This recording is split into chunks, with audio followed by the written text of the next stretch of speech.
تو میں عرض کر رہا تھا عقائد کے متعلق. اب ہم یہ پڑھتے ہیں یا سنتے ہیں کہ ایمان اور اسلام کسے کہتے ہیں. ایمان کے اصل معنی کسی کے اعتبار اور اعتماد پر کسی بات کو سچ ماننے کے ہیں، اور دین کی خاص اصطلاح میں ایمان کی حقیقت یہ ہے کہ اللہ کے پیغمبر صلی اللہ علیہ وسلم ایسی حقیقتوں کے متعلق جو ہمارے حواس اور آلات و ادراک کے حدود سے ماورا ہوں، جو کچھ بتلائیں، ہمارے پاس جو علم اور جو ہدایت اللہ کی طرف سے لائیں، ہم ان کو سچا مان کر اس میں ان کی تصدیق کریں. اللہ کا رسول بتا رہا ہے کہ پل صراط ہوگی، قبر میں عذاب ہوگا، اعمال کی جزا سزا ہوگی، جنت اور جہنم ہے، آخرت کی زندگی ہے. اب یہ چیزیں ہم نے دیکھی نہیں ہیں، لیکن ان پہ ہم ان کی تصدیق کرتے ہیں، اسی کو ایمان کہتے ہیں.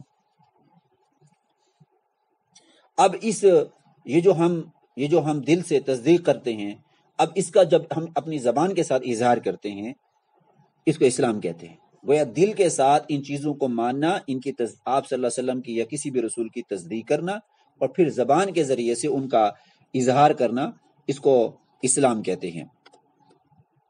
اب ایمان کی 6 بنیادی چیزیں ہیں. ایک مرتبہ سیدنا جبرائیل حضور علیہ الصلوۃ والسلام کی خدمت میں حاضر ہوئے اور چند سوالات امت کی تعلیم کے لیے کیے تھے، جس میں ایک سوال ایمان کے بارے میں تھا.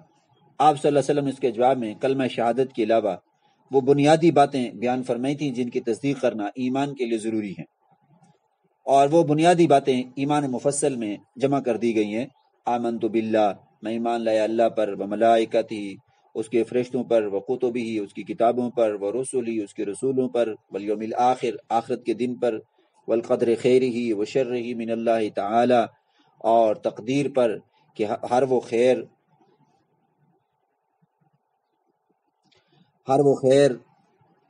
اور شر اللہ کی جانب سے ہوتا ہے، اور مرنے کے بعد دوبارہ زندہ ہونے پر. تو اسے کہتے ہیں ایمان مفصل. تو ان پر ایمان رکھنا ایک مومن کے لیے ضروری ہے. اگر ایمان نہیں ہے ان میں سے کسی چیز پر، تو پھر اللہ رب العزت رحم والا معاملہ فرمائے، پھر یہ خسارے کا باعث ہے، پھر یہ نیکی کا باعث نہیں ہے، پھر یہ جنت کا راستہ نہیں ہے بلکہ جہنم کا راستہ ہے. اس لیے کہ جو عقیدہ جب آپ کا درست ہو تو اس کے بعد آپ کے نظریات بھی درست ہوں گے. اگر آپ کا عقیدہ درست نہیں ہے تو پھر آپ کے نظریات بھی درست نہیں ہو سکتے.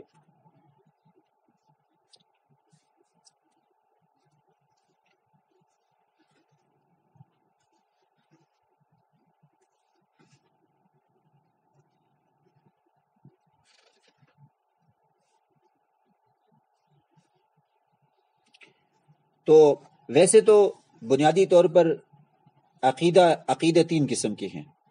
3 قسم کے عقائد کی اقسام جب ہم کرتے ہیں تو اس میں ہم 3 چیزوں کو دیکھتے ہیں. نمبر 1 توحید، نمبر 2 رسالت، اور نمبر 3 آخرت کے احوال. یہ بنیادی 3 عقیدے ہیں. اور اگر ایک مومن، ایک مسلمان ان 3 عقیدوں پر صحیح طریقے سے ایمان رکھتا ہے اور انہی عقیدوں کی بنیاد پر اعمال کرتا ہے، تو پھر اس کے جو اعمال ہوتے ہیں وہ صحیح ہوتے ہیں. توحید کے اندر اللہ رب العزت کی ذات کو ایک ماننا، پھر اللہ کے لیے جو صفات ہیں ان کا اقرار کرنا دل کے ساتھ، اور اللہ کی ذات کے ساتھ متصف ان کو ماننا، اور اسی میں پھر اللہ کے فرشتوں پر ایمان لانا، اللہ کی کتابوں پر ایمان لانا، اللہ نے جو کتابیں انبیاء پر بھیجی ہیں، جتنے صحائف نازل کی ہیں ان تمام پر ایمان لانا، اور اسی طریقے سے پھر جو ہے وہ اللہ کے جو بھیجے گئے رسول ہیں ان پر ایمان لانا، اور پھر اسی میں رسالت بھی ذکر آ گئے، آخرت کے احوال بھی آ گئے. تو یہ بنیادی چیزیں ہیں، بنیادی عقائد ہیں. اگر ہمیں عقیدے کا علم ہوگا اور عقیدے کی بنیاد پر، نظریے کی بنیاد پر ہم کوئی کام کریں گے، تو انشاءاللہ وہ کام نہ صرف یہ ہے کہ وقتی نہیں ہوگا، بلکہ وہ کام کل وقتی ہوگا، جز وقتی نہیں ہوگا، جذباتی نہیں ہوگا، بلکہ وہ نظریاتی ہوگا. اسی وجہ سے کہا جاتا ہے کہ آپ ایک نظریاتی بنیں، آپ ایک جذباتی نہ بنیں، اس لیے کہ نظریے کا تعلق عقیدے کے ساتھ ہے. اور عقیدہ ایسا ہے کہ جیسے انسان کی موت ہوتی ہے تو عقیدے کی موت ہوتی ہے، اور اگر انسان کی موت نہیں تو عقیدے کی موت نہیں، کیونکہ انسان جو ہے وہ اپنے عقیدے اور نظریے پر کسی بھی قسم کا کوئی بھی سمجھوتا کرنے کو تیار نہیں ہوتا. اگر انسان جو ہے وہ مر تو سکتا ہے، لیکن وہ نظریے کو نہیں چھوڑ سکتا، وہ اپنے عقیدے کو نہیں چھوڑ سکتا، وہ اپنے نظریے کو نہیں چھوڑ سکتا، بلکہ وہ ہمیشہ اپنے نظریے اور عقیدے کی بنیاد پر اعمال کرتا ہے۔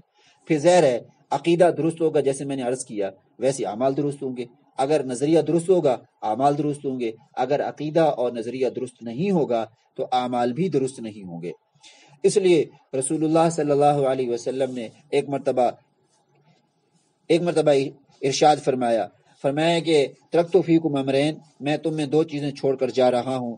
فرمایا کہ ایک جو ہے وہ کتاب اللہ ہی، اللہ کی کتاب، اور ایک سنتی، ایک اپنی سنت کو، یعنی گویا تم اگر ان کو ہمیشہ مضبوطی سے قابو میں رکھو گے اور ان پر عمل کرو گے، ان کو مضبوطی سے تھامے رکھو گے، فرمایا لن تضلوا ما تمسکتم به ابدا، فرمایا کہ جب تک تم ان پر عمل کرتے رہو گے اور مضبوطی سے ان کو تھامے رکھو گے تو تم کبھی گمراہ نہیں ہوگے، تم کبھی جو ہے وہ بھٹکو گے نہیں، بلکہ سیدھے راستے پر ہوگے۔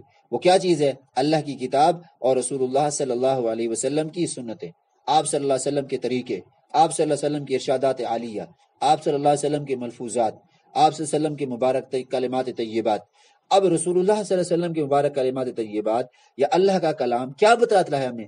اللہ کا کلام ہو یا رسول اللہ صلی اللہ علیہ وسلم کی تعلیمات ہو، وہی یہی تین چیزیں بتاتی ہے۔ کون سی تین چیزیں؟ عقیدہ توحید، اللہ کو ایک ماننا، رسولوں کی رسالت پر ایمان لانا، اور آخرت کے احوال پر یقین رکھنا۔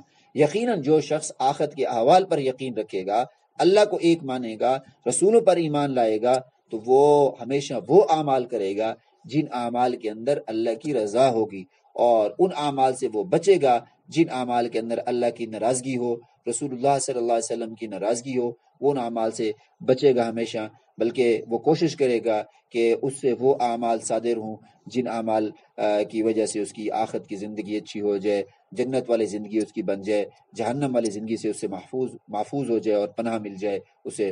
لہذا آج ہم نے سبق میں جو پڑھا ہے وہ یہ پڑھا ہے کہ عقیدہ کسے کہتے ہیں، عقیدے کی اقسام کیا ہے، عقیدے کی تعریف کیا ہے، عقیدہ کیوں اتنی اہمیت رکھتا ہے، اس کی وجہ کیا ہے۔ اس کی وجہ آپ نے پڑھ لی ہے کہ عقیدہ کی وجہ سے انسان کے اعمال کا، تمام انسان کے جو اعمال ہیں اس کا دار و مدار انسان کے عقیدے پر ہے، اور جب اعمال درست ہوتے ہیں اور جب عقیدہ درست ہوتا ہے تو اعمال درست ہوتے ہیں۔ اسی وجہ سے دعا ہے اللہ رب العزت ہمیں راسخ عقیدہ ہونے کی توفیق عطا فرمائے، عقائد کے اندر، نظریات کے اندر پختگی ہمیں عطا فرمائے، تاکہ اس پر جو ہمارے اعمال ہیں، اس پر جو ہمارے جتنے بھی نیک کام ہیں اور نیکیاں اور بھلائیاں ہیں وہ بھی اچھے بن جائیں۔